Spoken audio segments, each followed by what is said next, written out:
The heart of a good proposal is a good idea. And that means for basic research, that means you have to have a good theory or a good study that's going to break new ground. For an applied project, it means you have to have an idea that's really going to change people's lives. You know, it's going to make their lives better, make them healthier, make delivery of services more effective, illuminate the scholarship of Shakespeare in a way that has never been done before.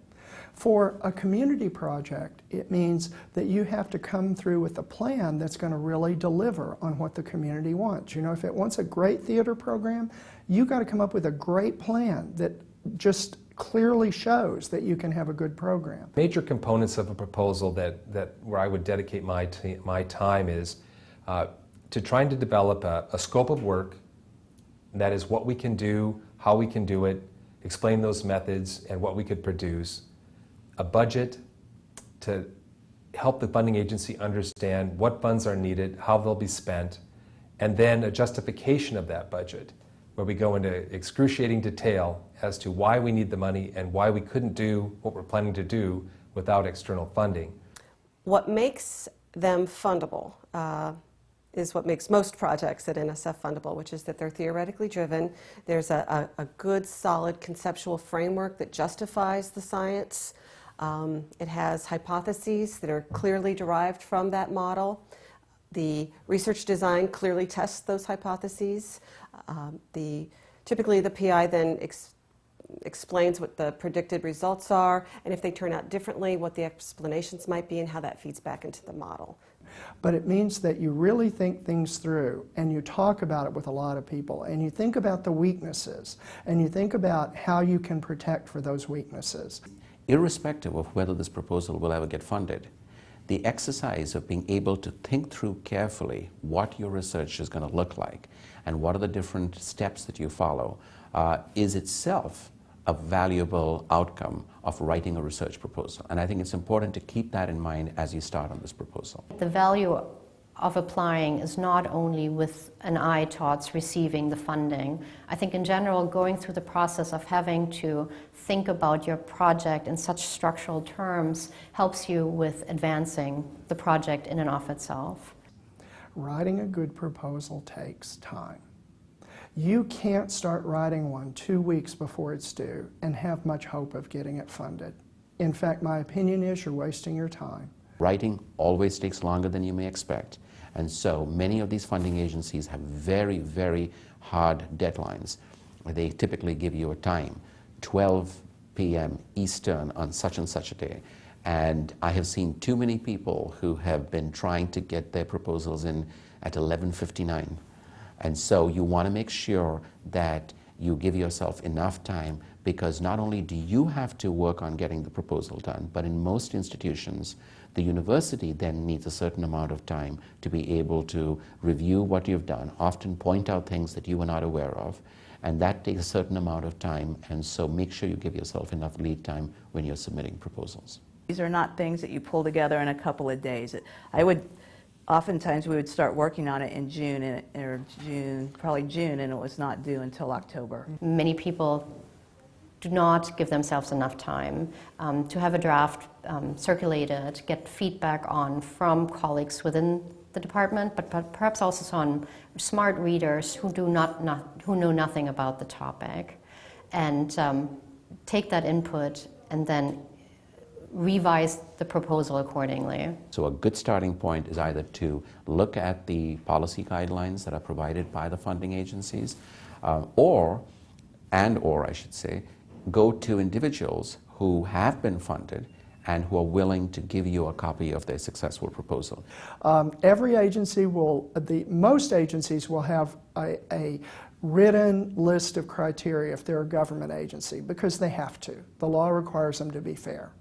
If you go to foundations, they don't require nearly as much detail, and oftentimes the best thing you can do from them is to see getting a model proposal. In general, I should point out that we have a guide on how to write proposals for ACLS on our website, easily available, downloadable, and I would definitely point everybody who has not submitted many proposals or who is a new to the genre of proposal writing to take a look at the document. One very important basic thing to do to make sure that your proposal is appropriate and competitive is to read the solicitation carefully. At NSF, we have a grant proposal guide that covers all programs at NSF, so that would be your first thing to read. But then you would also want to read the particular solicitation or program announcement to make sure that there's not an additional requirement or guideline to consider. That's very important because you want to be compliant right off the bat. You don't want it returned without review after all that hard work. Because underneath the mission are always the preferences, and those preferences are very clear usually, and if in many cases we find grantees who miss the target all the time. In the grant call, they give you very clear instructions, step by step instructions. Your proposal should mirror those steps. And you just don't say, oh, I don't really want to answer that question. You don't ignore the questions. You answer exactly what they want. I would even do it in the order, using the headings that they use, because they go through it and they're going to look at hundreds of proposals. You got to stand out in terms of they're going to look at this heading, this heading, this heading. If something's missing, it's just a reason to move it on to the side. So mirror what they put in the grant call. Make sure you answer it fully. So it is important for a PI to show that they sort of have what it takes, the skills, the resources to successfully complete the project.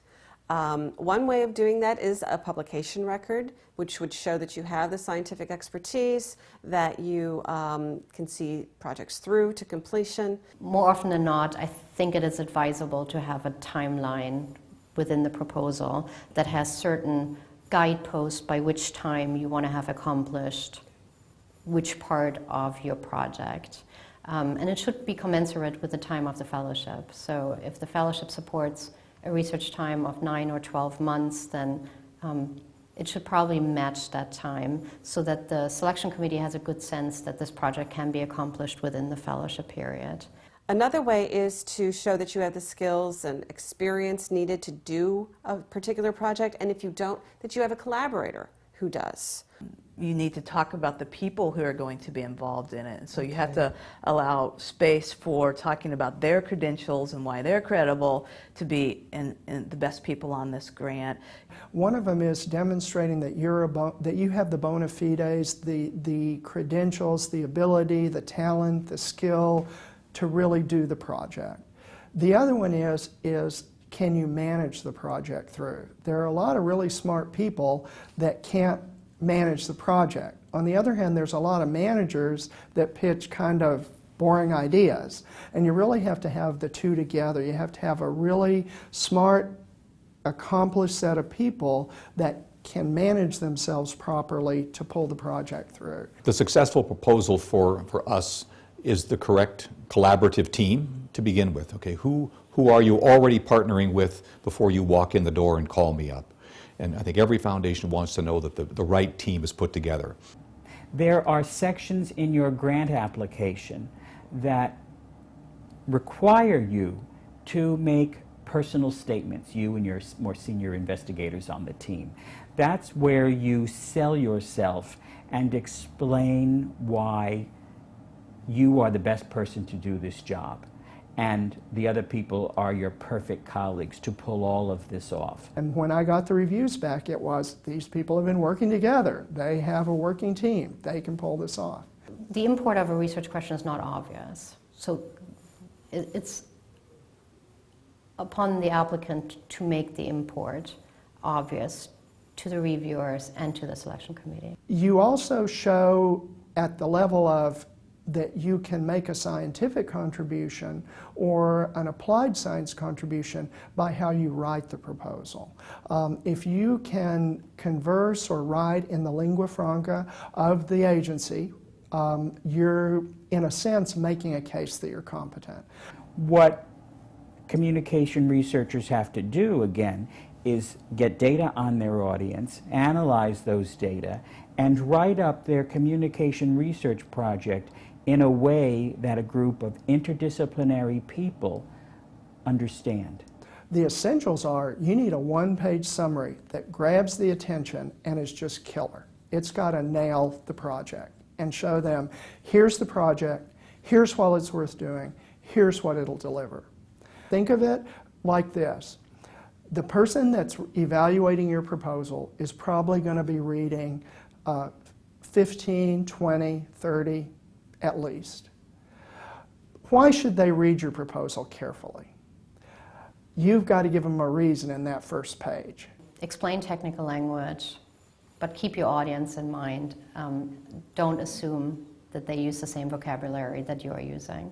Sometimes we get kind of stuck in our own jargon, and we're typically writing for academic audiences, and the federal grants you have people who are evaluating you who are other academics, but with the NEH at least, sometimes they have high school teachers who are sitting on the reviews or review panel, and so they may or maybe they will or maybe they won't. But you're really writing for clarity. You're much better off being clear, obviously demonstrating your knowledge of the subject, but you don't have to use a language that may not be understood by people who are reviewing it. So they're really not looking to be impressed by the amount of jargon that you use. They're looking to understand the project and whether or not you demonstrate your understanding of the knowledge of the topic that you're talking about. Committee members or reviewers usually do not respond well to hyperbolic language that claims to be the first contribution in this or the first person doing that. So make the value explicit, but careful in not going overboard by being too dismissive of what has happened before or not acknowledging previous research within the area or field. Once you've got that structure in place, then remember that writing a proposal involves both substantive issues and a lot of administrative issues. The substantive part of it is what excites us. It's the research question, the problem definition, how you want the research approach you want to use, what's the literature you want to draw on, what's the new creative designs that you want to decide in terms of the survey or in terms of observation or ethnography and so on. But don't forget that that proposal also has several other sections that you have to write that are not focused specifically on the intellectual issue. There are now new technical problems, and it sounds almost funny if I say that, but we do receive applications that have track changes in them. That is a very bad idea. Answering all the questions and making sure that you do things like proofread your work. I've read grant applications that were just not well proofread, and it is really hard to get these grants, and so you give them any reason to kick it, and it will. You're going to get pushed off to the sides. I spend the majority of my time trying to understand the scope of work with particular attention to deliverables. And that's the product that's done, that still exists when the grant is over. What have you produced, and how is the world a better place for having produced those deliverables? And we spend a lot of time because the biggest problem I had early in my career was overpromising. And nothing's worse than overpromising on a grant and then straining and struggling at the end to try to come up with a level of deliverables that meet some lofty goal that you established. So I would say you've simply got to be reasonable in identifying those outcomes or those deliverables from the start.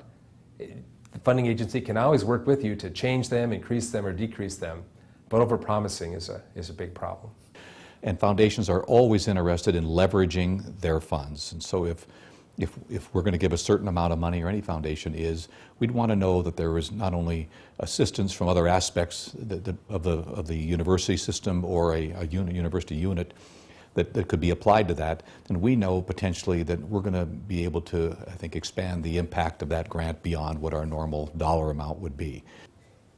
The other thing is not to take too many things for granted. So be explicit about what the contribution is to the discipline, how it is building on already existing scholarship and knowledge, and how it will push forward conversations within your field, subfield, discipline. So make the contribution explicit.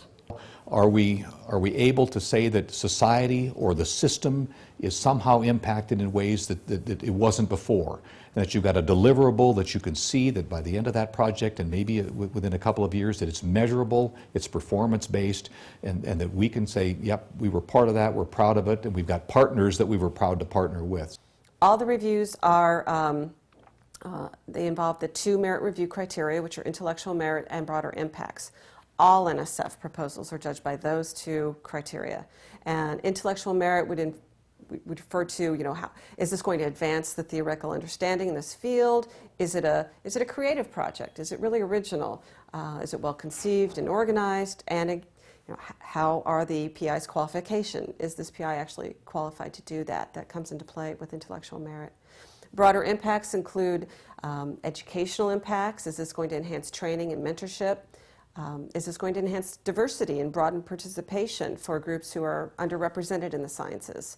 It also refers to any societal benefit. And that may not be direct. NSF doesn't really support applied science, but even basic science has some sort of implication for society that I think a smart PI would speak to. Don't be afraid to fail.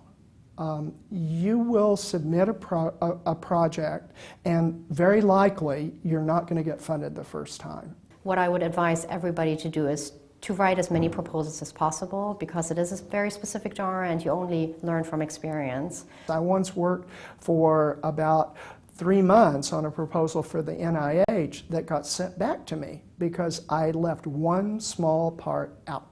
And they look over, and they have so many proposals that they want excuses to reject them, so they sent my proposal that 8 other people were depending on back to me.